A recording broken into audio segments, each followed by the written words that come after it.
Ghana's parliament has passed a tough new bill that imposes a prison sentence of up to 3 years for anyone convicted of identifying as LGBTQ+.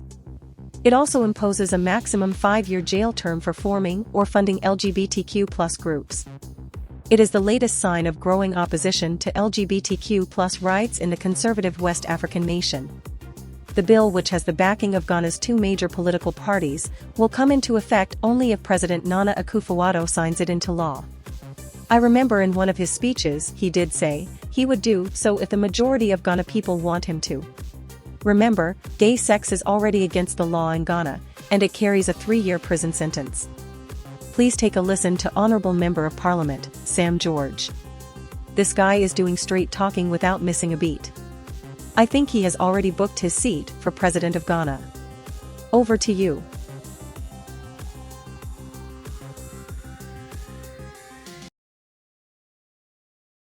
This morning is Member of Parliament for Ningo Prempram, who introduced the bill. Welcome, Honourable Sam George. It's really, really good to have you this morning.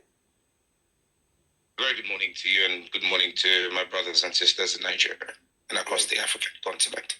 Great. I'm going to go straight with the reactions, because yesterday we did talk about this bill, and there are indeed conversations still trending concerning this particular bill.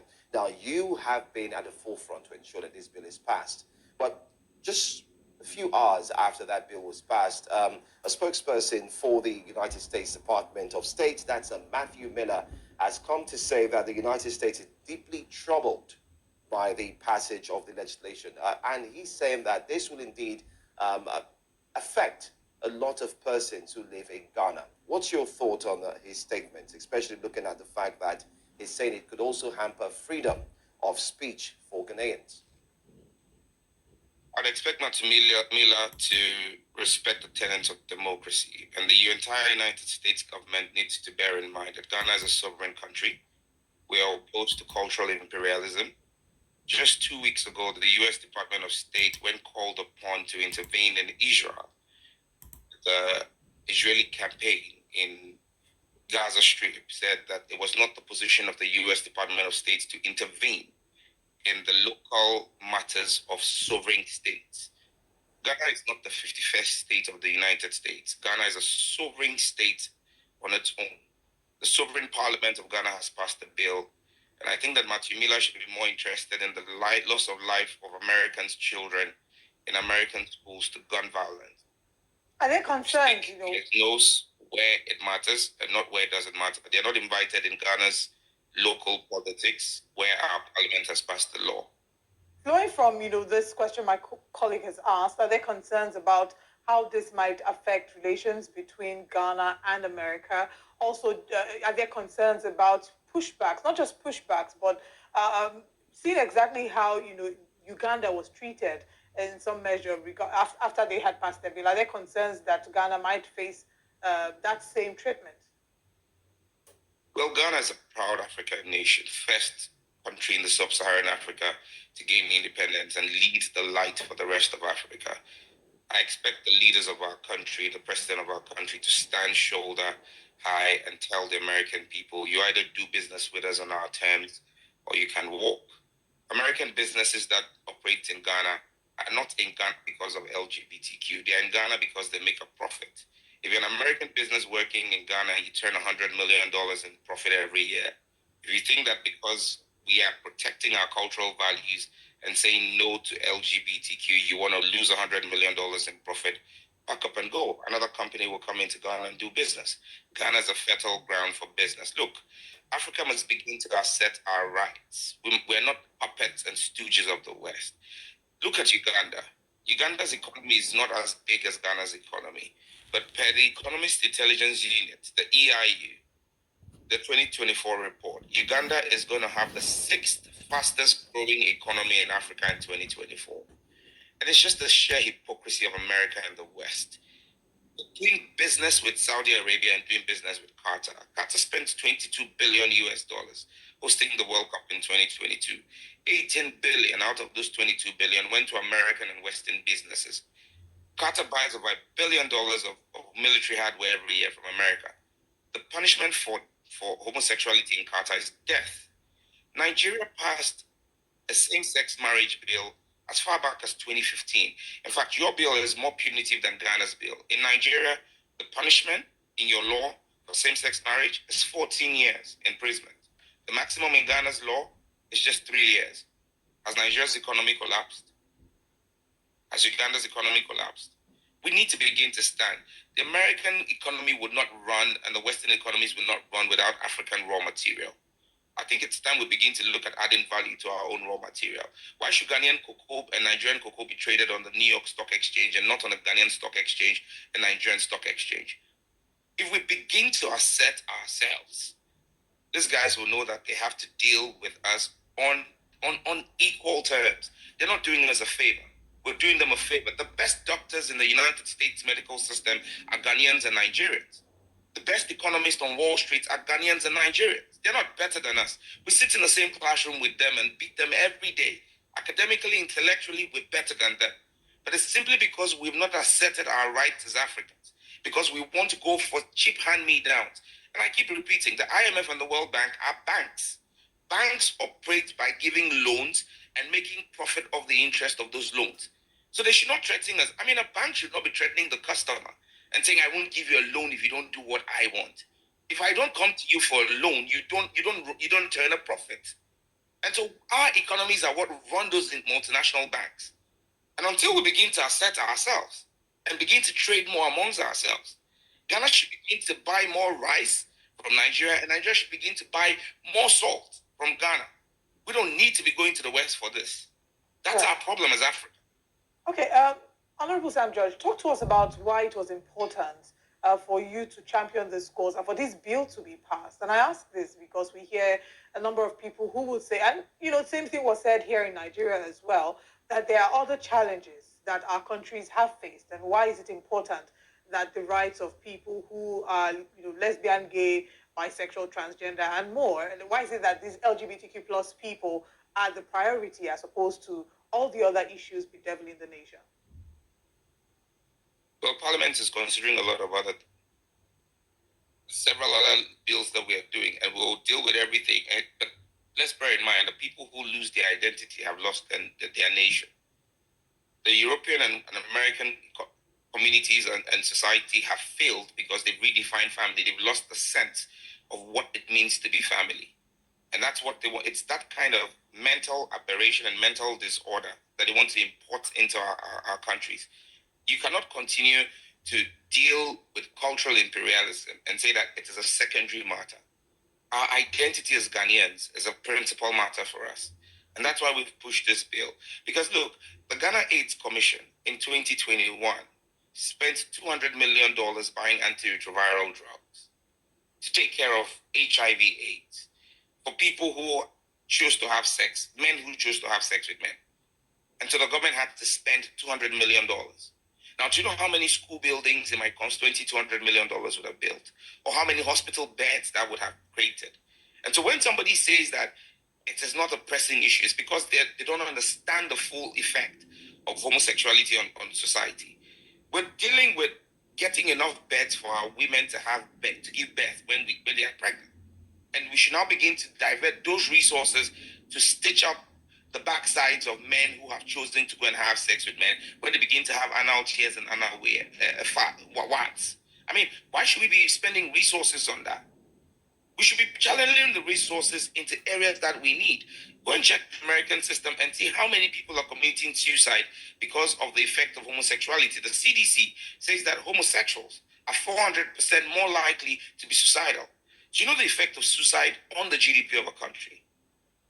Do you know the fact that the young man who walked into a school in the United States 3 months ago and shot up 22 kids was transgender? And this all came from a mental disorder because of him having undergone a gender change or gender reassignment when he was 8 years old?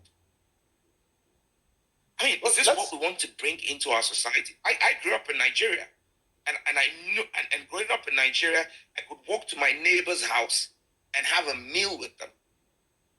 My parents weren't scared when I attended Command Day Secondary School in Oshodi.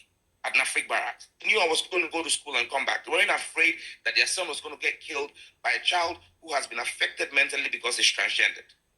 And kids in my constituency in Ghana today go to school, play on the way back home, and their parents are safe. The parents are able to contribute to Ghana's economic development because they know their children are safe. We're not going to just look, even on the African continent. Which country has the highest crime rate? South Africa. Why? Because they've embraced homosexuality. It's one of the growing factors in that country. Look at every country that has embraced this and look at what has happened to their crime rate. This has ripple effects on society as a whole. We're not going to import the sickness and troubles of another country. We've got enough on our hands in Ghana and in Africa. All right. Let's look at the role of media influencers, social media influencers. They've also been at the forefront, beating the drum for supporting the LGBTQ plus community. Does this law in any way touch on the freedom to canvass for the community, either on social media space, as we've seen, that's quite proliferating. It's everywhere. We see it in acting, we see it in glamoring and so on, even in mansions and so on. Does this law touch on any aspect of that for influencers in Ghana? Absolutely. We've gone after all technological and media platforms and said that you cannot use technological and media platforms to propagate stuff that is illegal in Ghana. So companies like DSTV, for example, will have to be careful about the kind of movies that they show in Ghana. And Ghana is not going to be the first country where they do that. We're not going to be the first country where we're going to say the kind of content you show on TV must be censored because this is not allowed. In every other country where they choose to protect their cultural values, there are things you cannot show. And for social media influencers, you cannot be a social media influencer and creating content that is contrary to the laws of the land. For example, Ghana has anti-money laundering laws. We have anti-terrorism laws and anti-vigilantism laws. You can't be a content producer right now and say that because you're a content producer or a social media influencer, you're producing content that promotes money laundering. The law would deal with you. So if we've passed the legislation that prohibits LGBTQ advocacy, and in fact, if you look at our bill, the punishment for advocacy is the strictest punishment in the bill. The punishment for advocacy is higher than the punishment for the act itself, because we want to protect the innocence of our children. And so everybody's going to be compelled to comply with the law. You either comply with it or you leave. Are there fears that this might in some way increase some form of discrimination or extrajudicial treatment for people who are living or who are LGBTQ plus? And I ask this because sometimes there isn't a surefire way to determine who a person is just by looking at them. And there have been people who are, for men who are effeminate or women who are more masculine. And some would argue that this might make them become targets or have targets at their back. So is this a concern that Ghanaians should be worried about? Well, for the first time in Ghana, we have a legislation that protects the fundamental human rights to a fair trial of persons living with LGBTQ. I'm not going to run and play the ostrich and say I haven't seen instances where persons have been assaulted in an extrajudicial manner because of accusations or allegations of them being members of the LGBTQ community. But when you read this legislation, we actually impose, I think in section 18 or 19, we actually impose a punishment of up to 3 years on anybody who carries out extrajudicial treatment. So if you suspect somebody is guilty of falling foul of the law, the person must have their day in court, in a competent court of jurisdiction with a lawyer of their own choosing. You cannot on your own decide that you're going to beat the person or lynch the person. If you do that, you'll go to jail. And that's what this law does. So this law is a very balanced law that seeks to protect the fundamental human rights of persons, all manner of persons, because strict proof must happen in a court of law. And let me state this fact for emphasis. We're governed by the 1992 Constitution of Ghana. That is what gives us law in Ghana, our 1992 Constitution. The 1992 Constitution gives everybody rights, but your rights are not absolute, including even the right to life. That's why the government of Ghana, through the courts, can curtail your life by sentencing you to death if your actions are inimical to public health, public safety, and public morality. These are the three grounds in our constitution on which your fundamental rights can be curtailed, including your right to life. So if we're talking about public health, public morality, and public security, I've told you what the effect of LGBTQ is on public health and public health delivery, as well as public morality. And so the framers of our constitution were very concerned about the morality of our country and the moral fiber of our country. If you read Article 39 of our constitution, it actually imposes a duty on the state to ensure that the proper moral fiber or proper social, cultural norms are integrated into the moral fiber of the state. And so people have a fundamental right to a fair trial in a court. So if you're a member of if you choose to be a member of the LGBTQ community and carry out an illegal activity, one thing I can guarantee you is that you're entitled to a fair trial in a court of law. Your right to practice homosexuality is not a fundamental right. It's not a human right.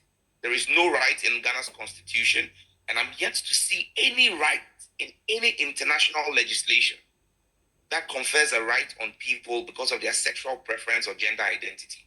There is no international law as we speak today, including the UN Declaration on Human Rights, that gives a right on the basis of your sexual preference. But let me be clear on one last thing. As framers of this bill, we're not interested in what anybody does in the confines of their bedroom. I got woken up this morning by a call from your producer. I was in my bedroom, respectfully lying by my wife. Nobody's asked me what I did with my wife, and it's nobody's business what happens between me and my wife in my bedroom. But when you decide, as an individual, to bring what is supposed to remain in the privacy of your bedroom into public space and begin to advocate for your personal proclivity, then public policy will apply to you. And so nobody's going into anybody's bedroom. But when you decide to bring what ought to stay in your bedroom into the public space, then we'll have a public conversation about it. When you say that people have rights, and I mean, Mike, we had this conversation on Newsfile about 2 weeks ago. I gave you a simple homework. I expected that you would do better this time. I asked you 2 weeks ago on Newsfile to show me what part of the Constitution of Ghana, the 1992 Constitution, gives people rights based on sexual preferences. You can't just come on national TV and say that people have rights. Rights are defined in Ghana's constitution. And this also deals with the misinformation put out by Dr. Amanda Odoy. Rights are defined in the constitution. Even the right to life can and will be curtailed by the state on certain grounds and basis. All the rights in the 1992 Constitution are premised on the fact that they are not injurious to public safety, public health, and public morality. It is clear that the proponents of this pro-LGBTQ agenda read the Constitution in bits and pieces and omit certain parts. Because if you read the 1992 Constitution that you say gives you rights or gives the people you advocate for rights, did you read the Constitution to realize that rights can be curtailed on the basis of public morality? And do you understand what morality and public morality is? Do you understand what public health is? Dr. Amanda Odoy admits that in the course of their work, they have to deal with people who are at risk because of their sexual activities. And you don't think that that constitutes public health? And again, the misinformation. I don't know if she's referring to the bill that myself and my colleagues have authored. But you see, people have created their own impression of the bills and are fostering their misinformation and miseducation on people. First and foremost, I mean, several of the claims she's made here that you can't go and apply for a job. Why? When you're going to apply for a job, does anybody ask you who you slept with in your bedroom? Am I the one asking LGBTQ practitioners to define themselves by their sexuality? What happens in the confine of your bedroom remains the business of you and your partner. Nobody's coming into your bedroom to find out what's going on. But when you decide to define yourself by what is supposed to be your private sexual preference, then it becomes a matter of public policy, and public policy will apply to it. And if this is all about funding for you, I am more interested in the sanctity of Ghanaian children and not the funds that you receive to do what you claim is academic research. You travel to countries like Qatar. Some of you travel to Qatar. Some of you travel to Saudi Arabia. And when you go there, you abide by the laws there. You just showed Nigeria. Nigeria's punishment is 15 years. Yet they go to Nigeria, they go to these countries and respect the law there. I think that Ghana should become a jungle because we think that we are Suatra, because we think that we are so liberal. The Americans who are funding you, in American states, they are passing legislation to curb LGBTQ. 2 days ago, Tennessee passed legislation in his house that banned the flying of even the flags. They've not just banned the activity, you can't even fly the flags in public schools right now. They're protecting their children. And so what they are rejecting in their own countries, you want to come and impose it here. In the United States, 27 out of their 50 states have laws that ban one form or the other, LGBTQ. That's more than 50% of their states.